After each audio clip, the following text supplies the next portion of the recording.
तो फिर से शुरू से सुन लीजिए। पहला देखिए, इनका जन्म याद रखना 563 ईसा पूर्व में हुआ है नेपाल के लुम्बिनी नामक वन में, जो कपिल वस्तु में पड़ता है। कपिल वस्तु उस समय बहुत बड़ा गणराज्य हुआ करता था और उसका मालिक भगवान बुद्ध के, गौतम बुद्ध के पिताजी सुधोधन साहब थे। सुधोधन पिताजी हैं और वो प्रधान हुआ करते थे उस समय। माता का नाम महामाया और पिता का नाम सुधोधन। महामाया जब गौतम बुद्ध को जन्म दे रहे थे तो उसके मतलब उनके जन्म के 7वें दिन उनका मृत्यु हो गया था। उसके बाद गोत्र के नाम पूछा जाए, किस गोत्र के, किस कुल के हैं, किस गोत्र के हैं, तो गौतम गोत्र में आते हैं। और कौन? भगवान बुद्ध, इसलिए इनको गौतम बुद्ध भी कहा जाता है। उसके बाद इनकी पत्नी के नाम, पत्नी से पहले इनके जो लालन पालन जो हुआ इनकी मौसी के यहाँ से हुआ, इनकी मौसी के द्वारा हुआ। मौसी का नाम बताओगे आप? गौतमी, प्रजापति गौतमी। मौसी का नाम क्या होगा? प्रजापति गौतमी। याद रखना, लालन पालन या पालन पोषण कौन किया? गौतमी या प्रजापति गौतमी, एक के नाम है प्रजापति गौतमी आप बोलोगे। पत्नी का नाम 16 वर्ष की अवस्था में इनका विवाह होता है, 16 वर्ष की अवस्था में। और उस पत्नी के नाम क्या रखा जाता है? यशोधरा। यशोधरा याद रखना, यशोधरा। तो ये ब्लू पॉइंट में न लिखकर आप जब प्रश्न उत्तर लिखोगे ना 5 नंबर में, तो एक के लाइन में लिख देना, इनका जन्म है, माता पिता है, ऐसे करके लिखोगे जैसे हम बोलते हैं, ठीक है। लालन पालन किसके द्वारा हुआ? तो प्रजापति गौतमी के द्वारा, जो उनकी मौसी थी। बचपन के नाम सिद्धार्थ था। बचपन के नाम इनका सिद्धार्थ था। बचपन के नाम क्या था? सिद्धार्थ। और गृह त्याग 29 वर्ष की अवस्था में, 29 वर्ष की अवस्था में गृह छोड़ दिए थे। सत्य के ज्ञान की प्राप्ति के लिए घर द्वार छोड़कर बाहर निकल गए थे। इस प्रक्रिया को महाभिनिषीक्रमण कहा जाता है। ऑब्जेक्टिव पूछेगा महाभिनिषीक्रमण किसे कहते हैं, तो बताओगे गृह त्याग की प्रक्रिया को महाभिनिषीक्रमण कहा जाता है। उसके बाद प्रथम गुरु के नाम बताया जाए। प्रथम गुरु तो घर छोड़कर जब गए थे ना वैशाली में, तो वैशाली में अलार कलाम थे। अलार कलाम तो अलार कलाम इनके प्रथम गुरु हुए, लेकिन वो दर्शन शास्त्र के ज्ञाता थे, इसलिए इनके सभी प्रश्नों का उत्तर वो फुलफिल नहीं कर पा रहे थे। मतलब अलार कलाम से संतुष्ट नहीं हुए, फिर से अलार कलाम को छोड़कर बोध गया की ओर रवाना हो गए थे। बोध गया जाते हैं। उसके बाद से 6 साल कठोर तपस्या करने के बाद, 6 साल कठोर तपस्या करने के बाद 35 वर्ष की अवस्था में इनको सत्य के ज्ञान की प्राप्ति होता है। सत्य के ज्ञान की प्राप्ति होता है, तो अब इनको लोग बुद्ध कहे। इनको क्या कहे जाने लगे लोग? बुद्ध। अब बुद्ध का मतलब होता है प्रकाशमान, ठीक है। अब देखो, सत्य के ज्ञान पूछेगा ऑब्जेक्टिव में कहाँ हुआ, तो वो गया जिला में, बिहार के गया जिला है, बोध गया में हुआ था। बोधि वृक्ष अर्थात उसे वट वृक्ष भी कहा जाता है, ठीक है, वट वृक्ष भी कहा जाता है। निरंजना नदी अर्थात फल्गु नदी के किनारे इनको सत्य के ज्ञान मिला था। प्रथम उपदेश इन्होंने कहाँ दिया था? प्रथम उपदेश मतलब पूरा ज्ञान मिलने के बाद प्रथम उपदेश सारनाथ, जिसे आप ऋषि पत्तनम या बनारस के नाम से भी जानते हो, ठीक है। प्रथम उपदेश कहाँ इन्होंने दिया? तो सारनाथ में। सारनाथ में प्रथम उपदेश देने की वजह से इस प्रक्रिया को कहा जाता है धर्म चक्र परिवर्तन। क्या कहते हैं? धर्म चक्र परिवर्तन। ऑब्जेक्टिव पूछा जाए धर्म चक्र परिवर्तन क्या है, तो कह देना भगवान बुद्ध के द्वारा दिए गए प्रथम उपदेश को धर्म चक्र परिवर्तन के नाम से जाना जाता है। शिष्य के नाम कहा जाए तो शिष्य इनके उपालि भी थे, आनंद भी थे, और कई ऐसे शिष्य हुए हैं, लेकिन सबसे प्रिय शिष्य के नाम पूछा जाए तो आनंद बताओगे। आनंद सबसे प्रिय शिष्य हुआ करते थे। अंतिम समय इन्होंने कुशीनगर, वहीं कुशीनगर जो गोरखपुर के इधर मतलब पडरौना वाला क्षेत्र में, कुशीनगर जिला में इन्होंने अपना अंतिम समय व्यतीत किया। और 80 वर्ष की अवस्था में, 80 वर्ष की अवस्था में 483 ईसा पूर्व में कुशीनगर में इनका देहांत हो गया। इस देहांत को कहा जाता महापरिनिर्वाण। तो देखो 3 गो प्रोसेस आपसे पूछेगा। महाभिनिषीक्रमण किसे कहते हैं, तो बताओगे घर छोड़ने की प्रक्रिया महाभिनिषीक्रमण कहलाता है। जब प्रथम उपदेश दिए तो उस प्रक्रिया को कहते हैं धर्म चक्र परिवर्तन, मतलब चक्र चल दिया है गलत रास्ते पर से सही रास्ते पर लाने के लिए। अंतिम समय में जब मर गए इसे कहा जाता महापरिनिर्वाण कहा जाता है, मोक्ष की प्राप्ति कहा जाता है। महापरिनिर्वाण एक ही होता है। अब इसके बाद सबसे ज्यादा शिक्षा दीक्षा देने के काम इन्होंने कहाँ दिए? सबसे ज्यादा शिक्षा कहाँ दिए, तो बताओगे सर्वाधिक शिक्षा श्रावस्ती में दिए थे। श्रावस्ती उत्तर प्रदेश में होता है। ये जीवन के सबसे 4 सत्य बताए थे इन्होंने। भगवान बुद्ध के द्वारा 4 गो जीवन में 4 गो सबसे बढ़िया सत्य इन्होंने बात बोला। क्या बोला? पहला बोला इन्होंने कि दुख है, संसार दुखों से भरा हुआ है। पहला की एकदम सत्य बात है, संसार क्या है? दुखों से भरा हुआ है। दुखड़ा। दूसरा जो समुदाय है दुखड़ा मतलब दुख सुनाने का, वो दुख समुदाय है, दुख समुदाय है। तीसरा इन्होंने शब्द बताया कि दुख निरोध भी है। दुख का पहला दुख संसार दुख से भरा हुआ है, दूसरा दुखों का कारण भी है, और दुख दूर करने के उपाय भी है, और चौथा इन सभी दुखों को अष्टांगिक मार्ग द्वारा खत्म किया जा सकता है। ये 4 गो दुख मतलब 4 गो आर्य सत्य बताए थे। पहला सत्य संसार दुखों से भरा हुआ है, दूसरा दुख के कारण है, तीसरा दुख के निरोध है मतलब उपाय है, चौथा अष्टांगिक मार्ग के द्वारा इन सभी दुखों को दूर किया जा सकता है। एक बार कंसेप्ट जब 5 नंबर में बताएंगे ना तो पूरा कंसेप्ट आप लिखोगे। चलो यहाँ देखो, त्रिपिटक आपसे 2 नंबर में ब्रह्मी क्लास में हो तो आपसे 2 नंबर में क्वेश्चन पूछेगा त्रिपिटक क्या होता है। तो त्रिपिटक सबसे पहले बताना, त्रिपिटक हम जो बोल रहे हैं वही आंसर मान लेना। त्रिपिटक पाली भाषा का शब्द है जिसका अर्थ होता है 3 पिटारे। त्रिपिटक पाली भाषा का शब्द है जिसका अर्थ होता है 3 पिटारे, अर्थात बौद्ध धर्म में उपस्थित ऐसा ग्रंथ जिसमें भगवान बुद्ध के शिक्षा और उपदेश लिखा गया हो उसे त्रिपिटक कहा जाता है। फिर से सुनो, त्रिपिटक पाली भाषा का शब्द है जिसका अर्थ होता है 3 पिटारी।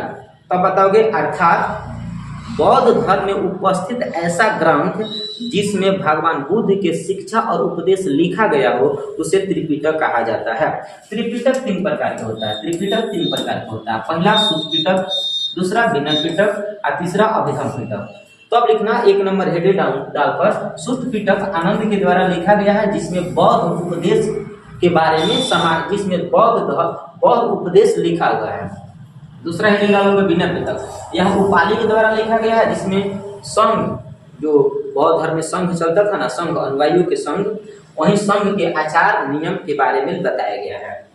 अभिधम पिटक मुगली पुत्र के द्वारा लिखा गया है जिसमें बौद्ध दर्शन के बारे में जानकारी दी गई है। तो इतना तीनों बातियां लिखोगे तो ये हो जाएगा आपका त्रिपिटक हो जाएगा आपका, ठीक है। इसके बाद हम चलते हैं अष्टांगिक मार्ग क्या होता है।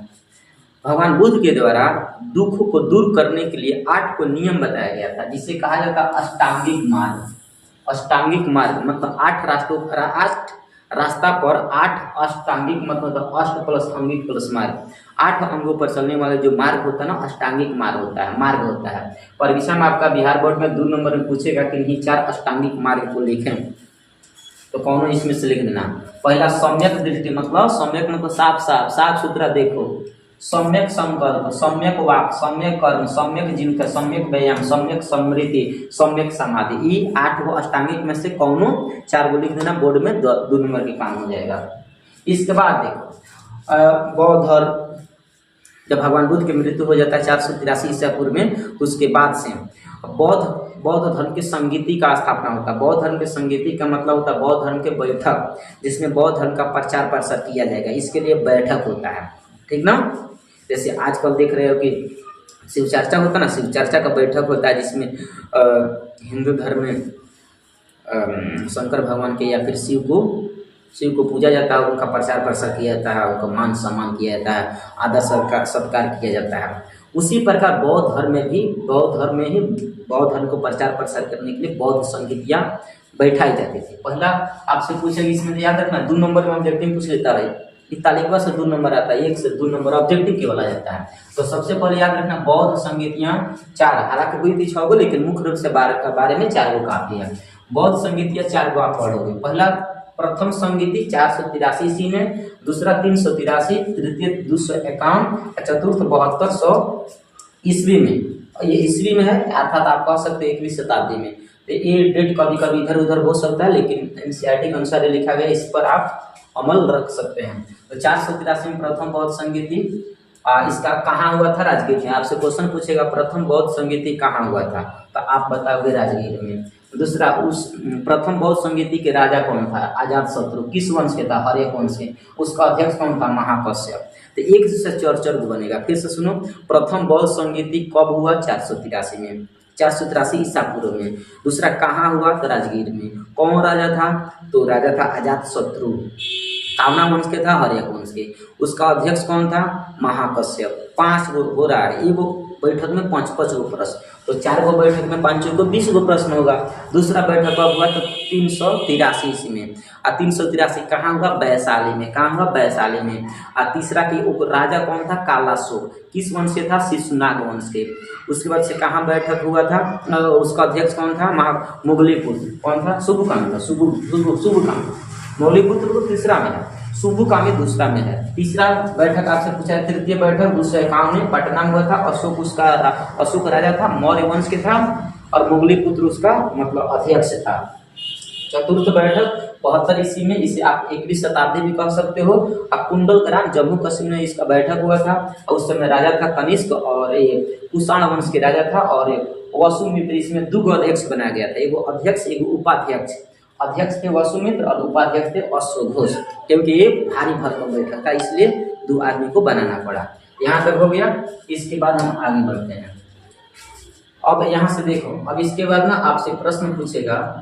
अब बहुत मस्त प्रश्न है कि 5 नंबरिया क्वेश्चन पूछा जाता है। 5 नंबरिया, यहाँ से 5 नंबरिया आपको बता देते हैं। इससे पहले हम कंसेप्ट बताए हैं। अभी कंसेप्ट में, इस कंसेप्ट को मतलब इससे पहले जो भी कंसेप्ट बताए हैं ना, उस कंसेप्ट के जरिए ये पूरा 5 नंबरिया आप लिखोगे, ठीक है। देखो हम पढ़ रहे हैं, आप इसे क्या करना, नोट डाउन कर लेना, ठीक ना। सबसे पहले आपसे पूछेगा भगवान बुद्ध के जीवन और उपदेश पर प्रकाश डालें।